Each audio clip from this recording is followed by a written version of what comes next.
حضرت عبداللہ بن عباس رضی اللہ تعالیٰ عنہ سے مرفوعاً مروی ہے کہ حج اور عمرے پر دوام اختیار کرو، کیونکہ یہ دونوں محتاجی اور گناہوں کو اس طرح ختم کر دیتے ہیں جس طرح بھٹی لوہے کا زنگ ختم کر دیتی ہے۔ السلسلۃ الصحیحہ حدیث نمبر 1528۔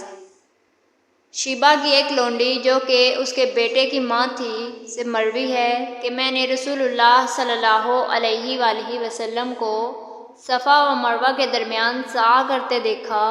آپ صلی اللہ علیہ وآلہ وسلم فرما رہے تھے، بطحا کو دوڑ کر پار کیا جائے۔ سلسلۃ الصحیحہ حدیث نمبر 1577۔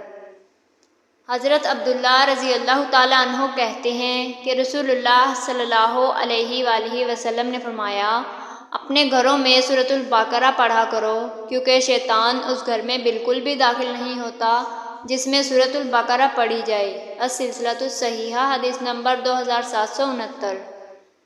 حضرت عائشہ صدیقہ رضی اللہ تعالیٰ عنہا سے مروی ہے کہ رسول اللہ صلی اللہ علیہ وآلہ وسلم نے فرمایا، جب تم میں سے کوئی شخص تمنا کرے تو وہ بہت زیادہ کرے، کیونکہ وہ اپنے رب اللہ عز و جل سے سوال کر رہا ہوتا ہے۔